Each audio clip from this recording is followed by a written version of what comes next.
like we always do, we want to thank those Patreons that you saw listening before we started recording. But this is another Patreon request by Brennen Mystical Marr over here, with his love of Indiana Jones and the Indiana Jones series. If I'm not mistaken, we're doing the top 5 Indiana Jones moments for each of us. And Snart Man, take it away.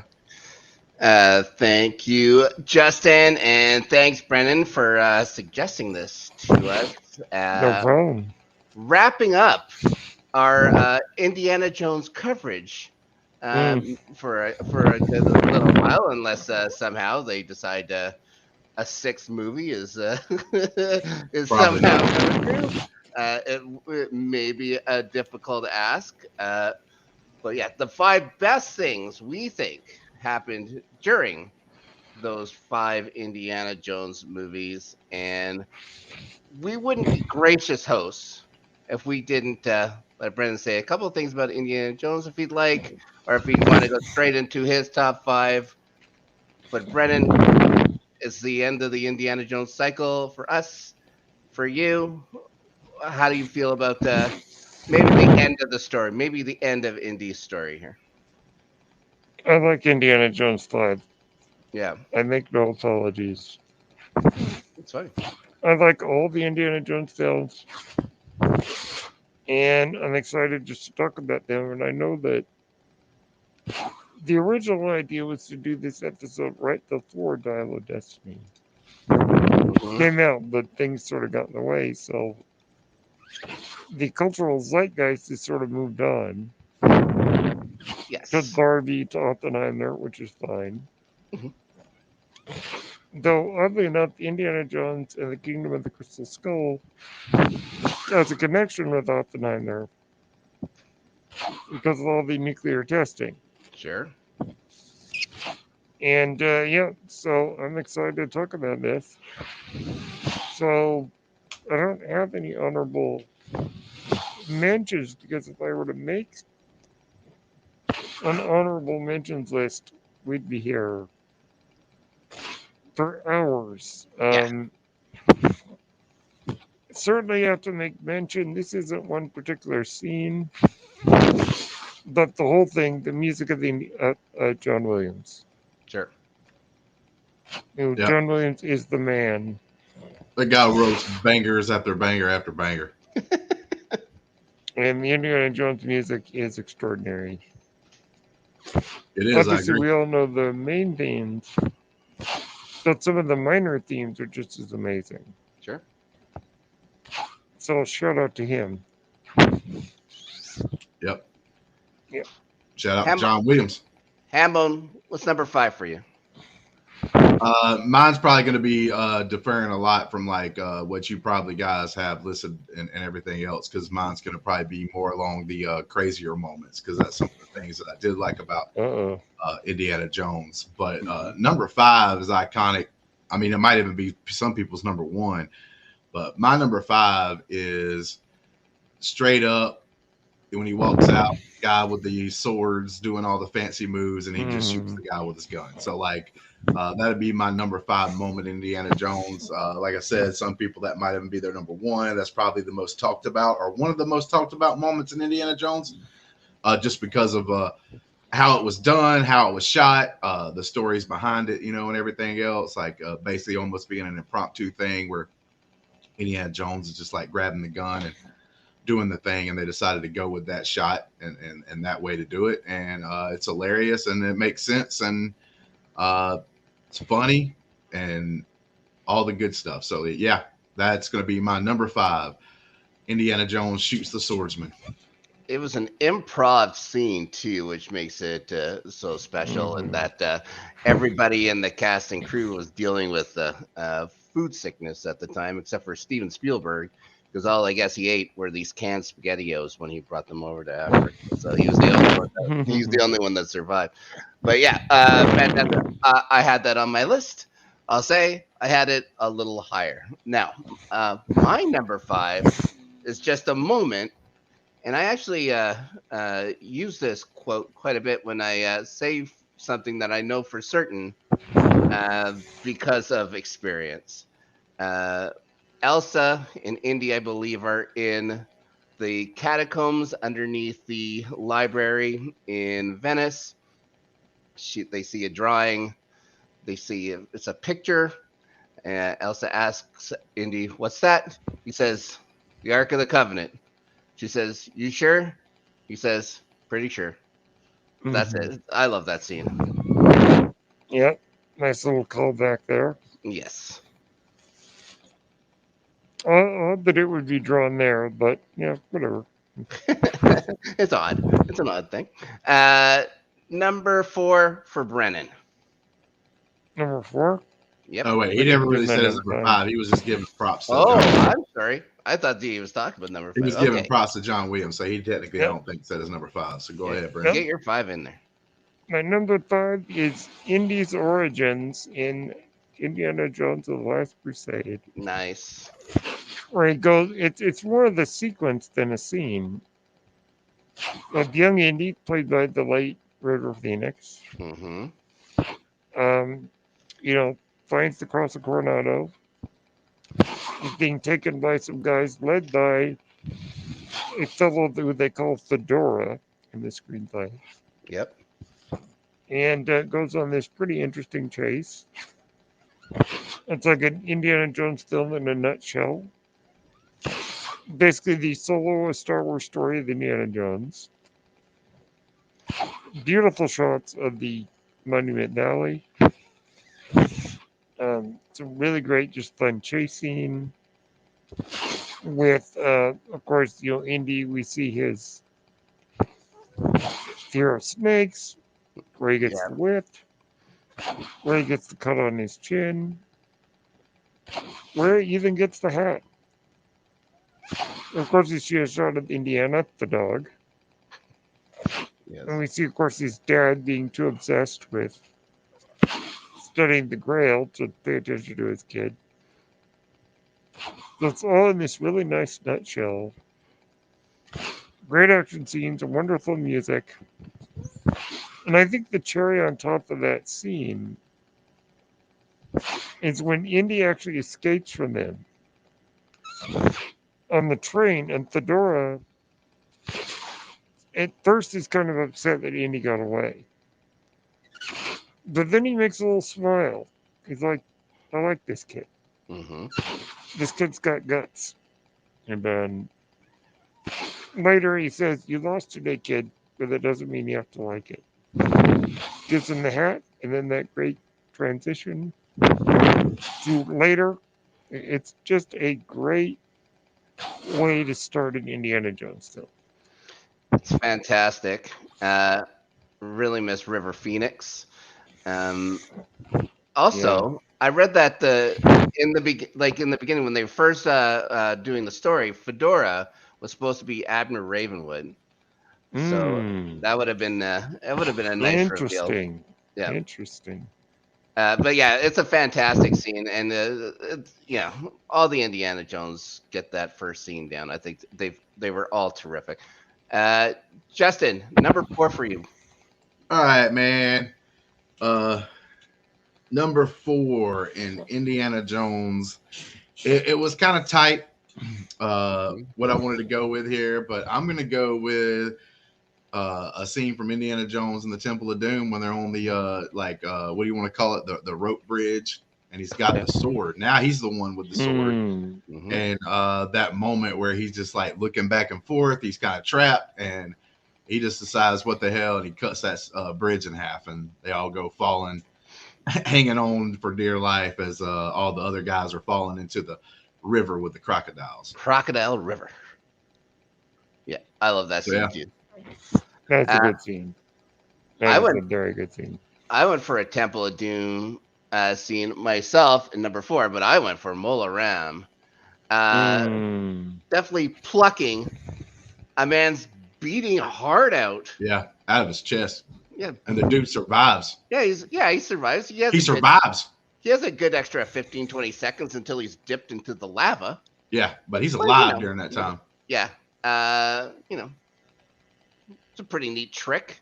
It's a pretty neat trick to have in your bag, I would say. Just heart plucking.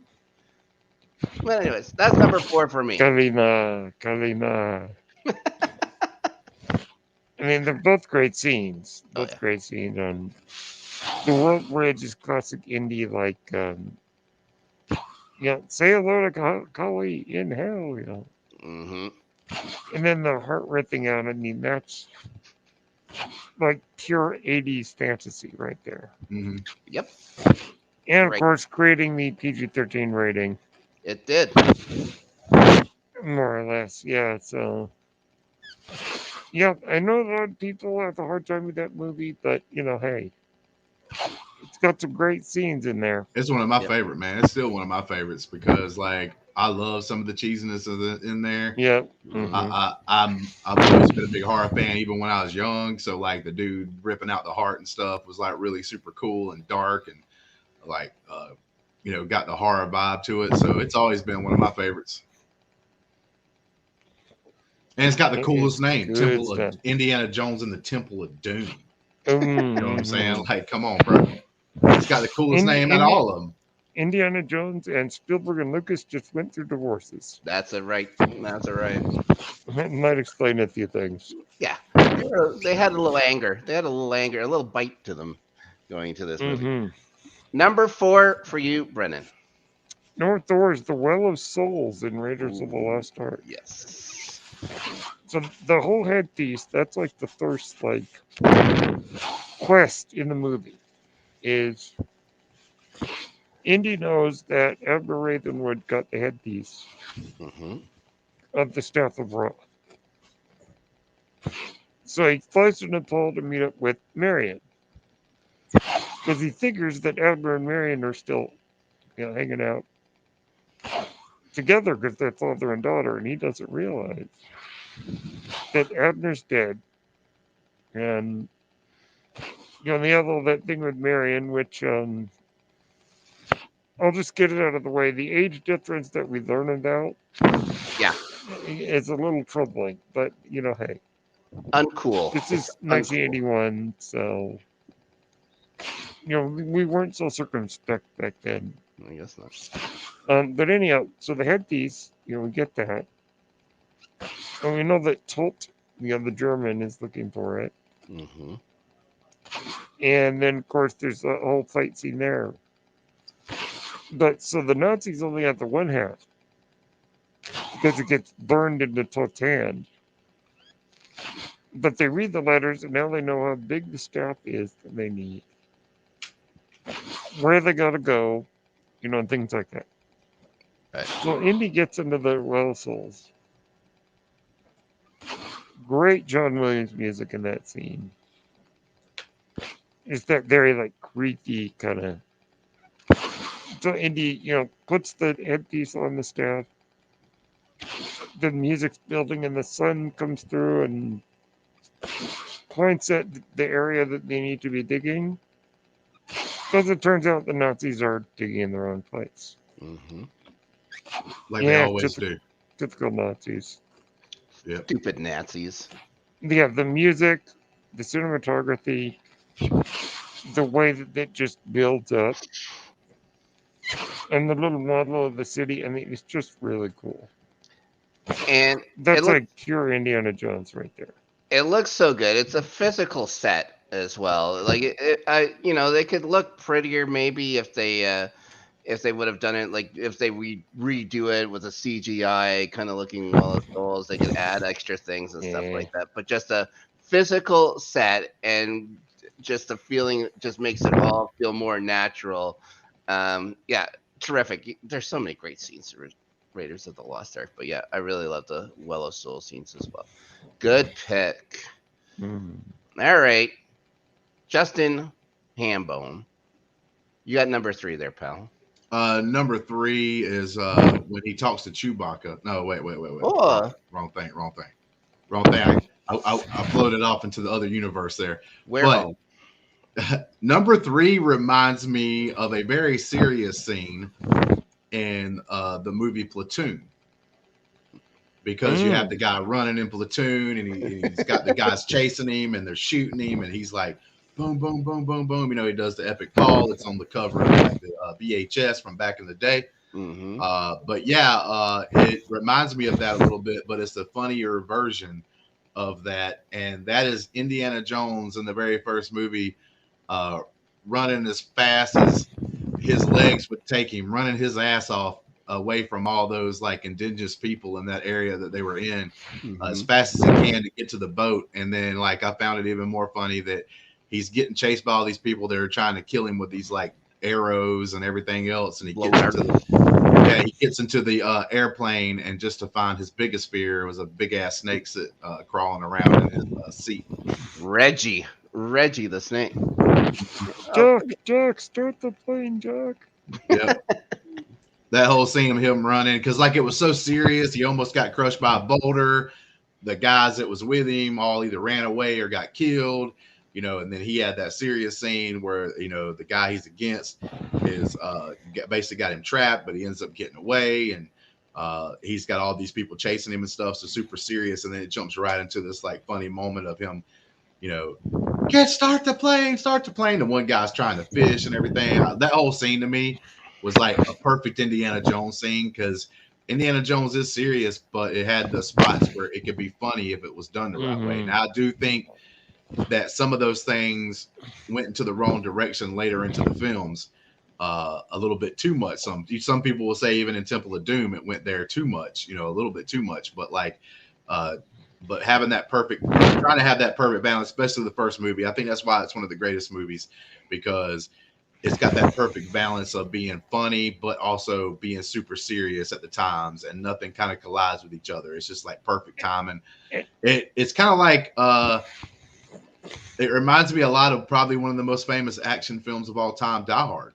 Die Hard, super serious. Bruce Willis is having to like go be in this tower, and he's freaking having to take down the bad guys, but there's times where it's funny, right? Where there's lines and things that are done and said that makes it funny. And I think that the first Indiana Jones film did it probably even better than Die Hard did overall, and just put it all together. And that to me is like the perfect scene. Super serious moment, tied into like a funny moment that doesn't really feel out of place, but it's funny. It makes you laugh, even though you just saw, people die and everything else. It just goes for the what it is. Bella holds up the statue and he starts laughing. It's like your typical like bad guy. Indy swings on a vine into the water. It's very like old fashioned Swashbuckler. Classic Hollywood swashbuckler. Yeah. It is what it is. Okay. My number 3, I took a punt. It's not really a moment, but I wanted to recognize the sound the punches make in the Indiana Jones films. Yes. The most satisfying, maybe, sound effect in movies. I think they just did a fantastic job. They just sound so meaty every time. There's such that crack to it. I don't know. I just love that sound. Yeah, I'm not gonna lie to you. Good sound. It almost cracked me up though, because I remember like the old school Batman, and every time those sounds would happen, I would envision like the words coming on the screen, like the pow, boom, bam. Yeah. Also, well, punching Nazis is fun. Yeah, it's fantastic. Punching Nazis, watching Nazis. Sounds like Brennan said that from experience. Yeah. Like the sound of the body shots too, when he's fighting that guy in front of that plane. The sound of the body. Oh shot. Yeah, I love it. Anyways, a bit of a punt, not really a moment, just an overall nod to the sound. It's still a moment though. I mean, it's a bunch of moments in all the film, in most of the films anyway. But especially those old school sound effects and stuff were just amazing. A lot of moments. It turns out he wasn't squeaky with the punch. And the funny part was it was probably a guy in this little studio with a big stick squishing lettuce. I think probably what made the sound. A toilet seat. A toilet seat has something to do with it. Yeah, it's weird. It's crazy what they make those sounds out of sometimes. Yeah, they won an Oscar for their sound. I mean, Ben Burtt is a genius. So. Yeah. Yep. Brennan, what's number 3 for you? Number 3, I'll call it "Let It Go," and I don't mean the song. Oh, let it go.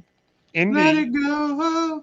meets the Grail Knight and, ends up getting the Grail.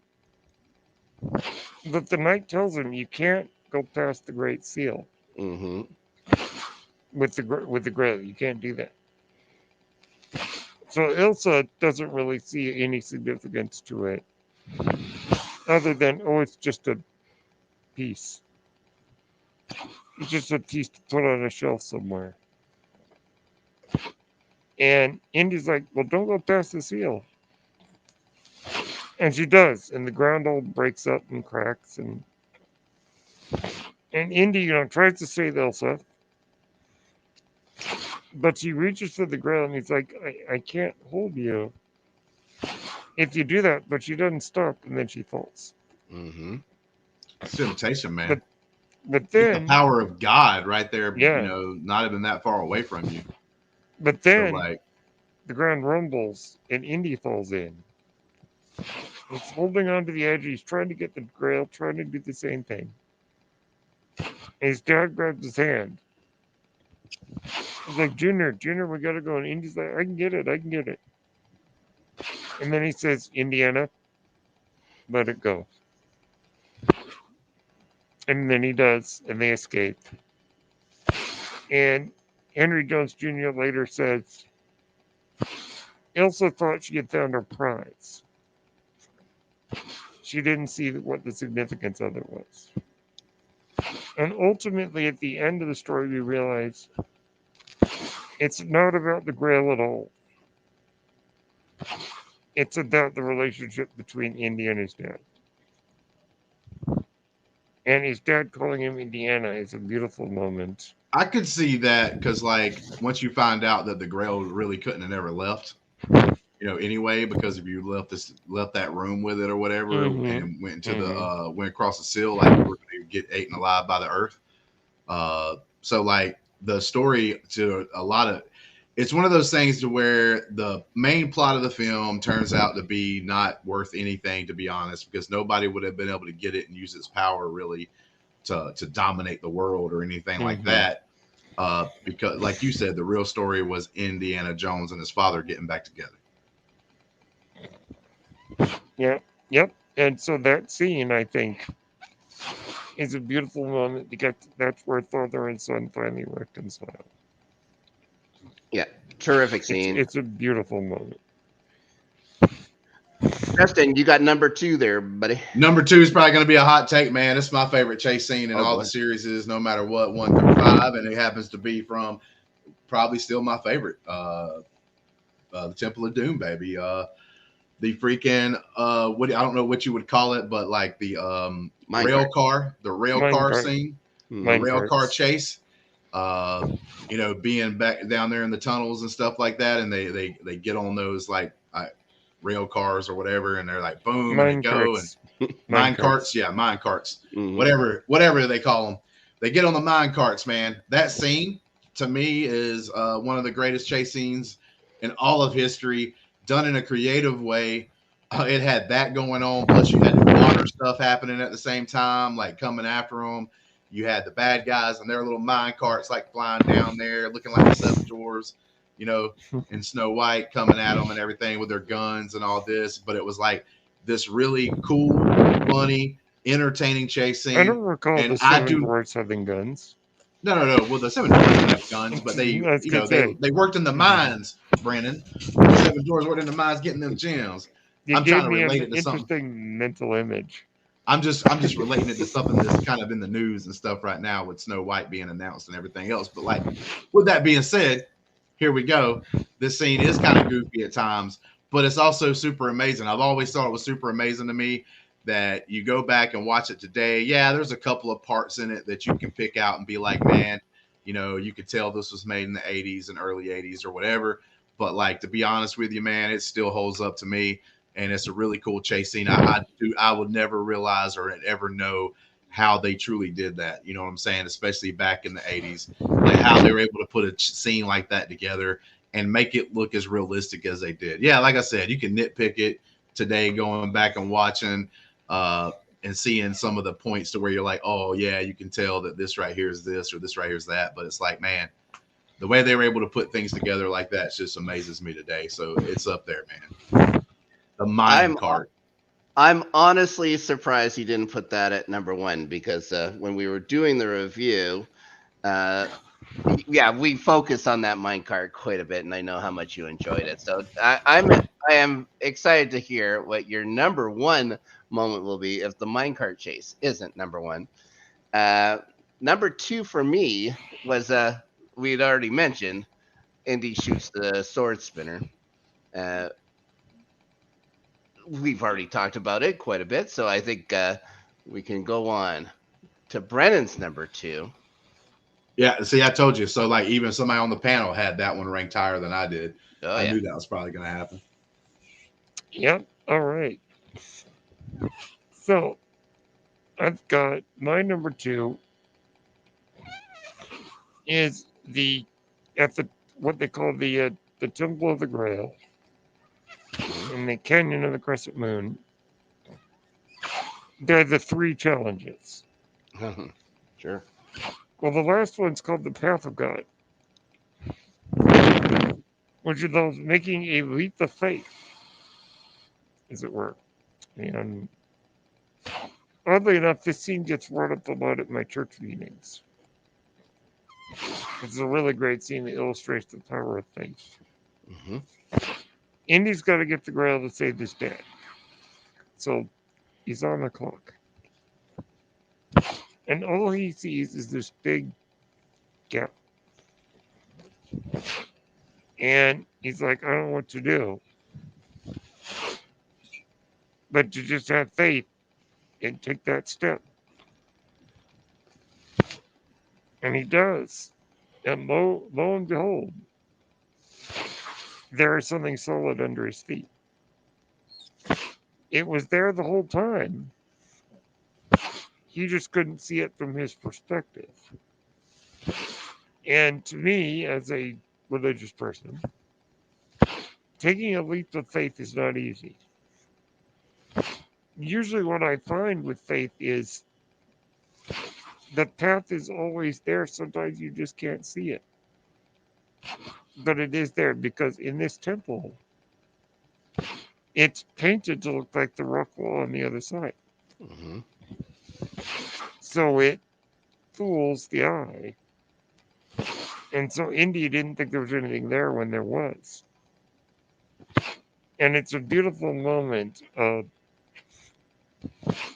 just sometimes you just got to take that step. And I love the little thing the camera does where it like twists to the side and then you could see the bridge. Right. Which is a brilliant little visual. And that moment, it makes the most sense as being that's the final challenge. To get to the Grail involves actually taking a leap of faith. Because in order to get the Grail or get to Christ or whatever you believe in, you got to take that step. And it's a beautiful moment because Indy realizes that it was there all along. And that, of course, leads him to the Grail. And this is one of the greatest moments in the Indiana Jones series, I think. It's fantastic. Yeah, that entire scene was great. I love how it starts, that whole scene with the Nazi's head rolling down the steps. That's always fun to see as well. Mm-hmm. Mm-hmm. But guys, we're getting down to it now. This is Hollywood Hambone's number one moment in all of the Indiana Jones films. What do you got for us? Bro, I needed you to stall for a second there. The last second, wow. I wanted to be able to you know what? You go ahead and do yours, and I'll have my thing ready. I'll have mine here, no problem. The number one moment for me, and maybe after this is over, I can have a couple. Maybe I'll say a couple, honorable mentions. But I didn't want to steal anybody's thunder, just in case.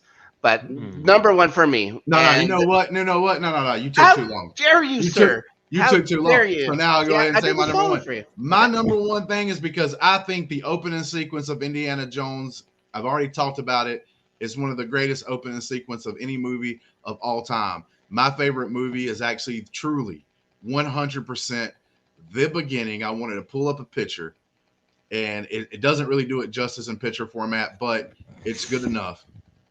Is the opening sequence here when you just see these mountains and stuff, and you see the jungle on the edges there, and then Indiana Jones slowly comes into frame right here. As you can see, Steven Spielberg film. They literally just the opening sequence, the shot of like you go over his shoulder first, and then you actually get to see Indiana Jones for the first time. Just that shot, I loved it. I love the scenery. I love the way they did things back then when it comes to stuff like that and opening movies. Just iconic shot right there. But it also leads into one of the greatest sequences of all time. I mean, everybody knows about the Rolling Rock and somebody dodging out of the way, you know, and trying to get out of there.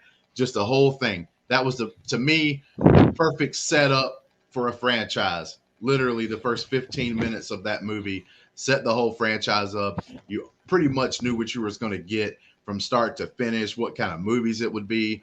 Unfortunately, I do think it fell off towards the end after the first three films. I think the last two films left a lot to be desired. But I think because the first three movies put a lot on the plate, man, they put a lot on. They were super great. They're going to be hard to like kind of go back and do that thing and be as good as the first three. It's going to be tough, right? So I don't dislike the fourth one. As much I felt like there was enough Indiana Jones. Me and you talked about this, Snark, whenever we did the reviews. We went back and watched all the Indiana Jones movies. I just think the new one kind of beat down the character Indiana Jones way too much. If they would have had only one or two bad things happening to him that he had to overcome, I'd have been fine. But I listed it on our review, and Brennan was there. They just had 10 things happening to the guy, man. It's like, why? Divorce, kid died. Not only did his kid die, but he went to the military to make his dad mad. So not only did he die, but he died trying to make his dad mad. I mean, that makes it even worse. He's old. He's retired. The kids don't respect it. Like all those things combined just kills it for me, man. It's just like, and then him giving up at the end and wanting to just stay behind because he doesn't think there's really nothing left for him. Like Indiana Jones, all the movies, even the fourth movie, Indiana Jones never had quit, never had give up. He always, that was this whole thing. He would get beat up in almost every fight. And that's one of the things I liked about Indiana Jones as a whole. He would get his butt handed to him in most of the fights, like except for the one where he just shot the guy, with the swords.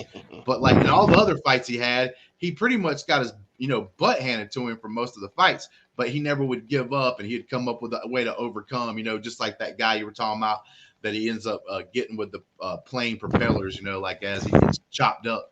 Because Indiana Jones was able to outlast him and stuff because he got beat up in most of that fight and stuff. And I just think to have Indiana Jones giving up on life and having to be knocked out and dragged back to the present, it's just ridiculous and dumb. So that's why the last movie to me, they just really tore apart Indiana Jones as a character. The fourth one, like I said, it's got its misses too, but I can enjoy the fact that there were moments in that movie that like, okay, cool, I'm cool with this. Because it's Indiana Jones and he still has that no give up. They may have jumped the shark trying to throw aliens, in the picture that made it a little weird at the end and whatever. Some people don't like that, but I can still enjoy that movie to a somewhat because it still reminds me of Indiana Jones. The last movie, I just think they did too much. They could have made him old and like he was having to retire, maybe even going through the divorce.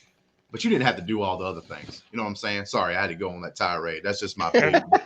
There's some things in that movie that's okay and fine. And if I could make my mind take away all the bad things they were having in Indiana Jones and just breaking that character down to nothing, if I could make that go away, there's parts in the movie that I would enjoy and I'd have fun with. But I just can't. I can't turn my brain off completely to sit there and watch a film where they just take one of my heroes. Indiana Jones, one of my favorite heroes, to be honest with you, and just make him into nothing. Because that's literally what they did. Because the only thing he had left in that movie was he doesn't give up. Even though he's old, he's still going on this adventure, still trying to save everybody. And then at the end, they took the give up part. He gave up. He literally had to be knocked out by another character and taken back. And how did they get that plane with no runway back into the sky? Okay, that's another question I got to ask about that movie. But I can believe. Look, Snark, we had a long thing, right? A long discussion about the raft coming out of the plane and them falling down and hitting the ground, and it didn't pop or nothing. It just kept going. And then, they ended up getting in a river and falling down a waterfall. I can believe that could actually happen more than I can believe they got that plane back in the air with no runway. So your favorite parts of the beginning of the movie? Very, my favorite part is this right here, baby. Very good. The opening sequence, the very opening sequence that sets up one of the best scenes in Indiana Jones history, period. One of the greatest moments. And it's at the very beginning of the film, the very beginning of the franchise. It's not even the ending of that movie to me that's the greatest. It's the very beginning, that first 15 minutes. It's just amazing on its own. Like, that could have been the greatest short film of all time. 15 minutes and that's it. Wow.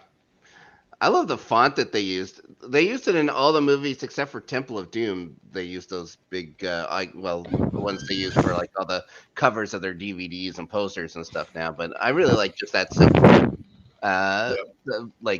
outlined font or whatever that they use for Raiders of the Lost Ark, for Last Crusade, not Temple of Doom. Okay, number one for me. From Raiders of the Lost Ark as well is the opening of the Ark of the Covenant, and when the happens with the ghosts and stuff, and all the Nazis watching, and Indy telling Marion, "Whatever you do, don't look." And the lady comes up and she goes, "Oh, this is a pretty lady coming out of the Ark," and all of a sudden turns into a demon face, and then it runs through all the Nazis. Burns them all through the chest. The main guy's faces all melt. The one guy explodes and sets on fire. I remember when I can go back and be 7 years old, and in the playground, got his ass, got him. You know what I'm saying? You don't mess with the Ark of the Covenant. That's one thing that you don't mess with in the Indiana Jones series. You don't mess with God, and you don't mess with the power of God. This is the power of God. The Holy Grail was the power of God, and bad things happen to people. This guy's face melted off, and this is a beautiful, horrific scene. Again, done in the early 80s, and it looks better than some of the CGI crap they throw at us on some of these newer movies at sometimes. This is amazing. They had to throw flames in front of one of them because it was getting too graphic, and they needed to. It was going to get an R rating, so they had to put fire in front of one of it. Yeah, that would be the other guy, like the dude that was kind of like was that Jones's rival or whatever. Belloc, the main guy. Yeah. I still remember in the playground at school on the Monday after seeing Raiders of the Lost Ark, and that's all we talked about. Was all the faces melting and stuff like that. It still sticks with me. And now it's the 40 years. 42. Listen, man, when you mess with the Lord in the wrong way, bam, that's what happens to you right there, bro. Face melt. Unattractive. Anyways, but yeah, my number one scene. There's so many other great scenes I could have mentioned too, and at any one point, maybe some of these would fall off. But I'm pretty sure that this is will always be my favorite scene in any Indiana Jones movie. But Brennan, you're our patron. You're the one who asked us to do this. The honor is yours, my friend. What is your number one moment in Indiana Jones? Before he says his, I want to pull up one point that is something cool about Indiana Jones, and that's the fact that most of the time, the very end of the film, he wasn't necessarily the hero. Like, the thing that he was supposed to do in all these films is find the thing, right? He found the Ark, he found the cup, the Holy Grail, stuff like that, right? Like, he was able to find these things. Like in the Temple of Doom, he was more of like the hero figure because he basically helped save those kids and everything. But like in those films, particularly number 1 and number 3, he really wasn't truly the hero. It was like, in this instance, he was tied. He was tied up. The only thing he did was close his eyes so that he didn't die along with all the bad guys, right? And in 3, it was the ground opening up that like took the Holy Grail away, you know what I'm saying? And then they just rode off. But he's the one that found these things, and that was his job as an archaeologist. They didn't try to make him this uber superhero, is one of the things I liked in all the films, and most of the films anyway, and especially the Ark, The Last Crusade, is he did his job. He's an archaeologist. he found the piece that he was supposed to find, which then got us to the end of the movie. But he found those pieces, and that was his job. Most archaeologists don't have to defeat Hitler. That's right. That's what I'm saying. Mhm. He did more than his job. Brennan, the number one moment for you in Indiana Jones film history. Well, first off, I got to say, the Bible says don't look in the ark. Mm-hmm. So Yep. we know what happened to those people. Yep. So, hey, Nazis apparently They're don't dumb. go to Sunday school or something. Yeah, they didn't pay attention. Now, my number one moment is actually a quieter scene. It's not an action scene. It's the top men briefing. It's when the two government agents, Colonel Musgrove and Major Eaton, Mm-hmm. come to Barnett College and talk to Indy and Marcus about the information they intercepted from the Germans. So it's a combination of two things. It's Indy, who had gone to Sunday school, knew about the Ark of the Covenant, and then Admiral Ravenwood had done further research on finding it. The Nazis had gotten hold of some of his research, and the government men needed to talk to Indy and say, okay, what's this thing about the headpiece? What's this thing about the city of Tanis? And all that stuff, wiped clean by the wrath of God. Mm-hmm. And it's a great moment because it's the setup. This is what we're gonna do in this adventure is we need you to go and find out what's going on over in Cairo. Go and get the headpiece and things like that. And we learn a couple of details about Indiana falling out with Ravenwood. We learn about the fact that Indy needs to find this stick. Find the stuff, the headpiece, stick it on the staff, and it'll show you where to find the Ark of the Covenant in the dig site. And so the way that it presents this information is that when we see the movie, we see those scenes, they don't have to explain it in the movie because we as the audience already know what to look for. And it's a great scene because you get the government guys, which then leads to the very end of the film, where it's like, where's the Ark? Top men are looking at it, which is code for we're putting it in a crate and sticking it in a huge warehouse. Now, Mm-hmm. let me point out that of the two gentlemen,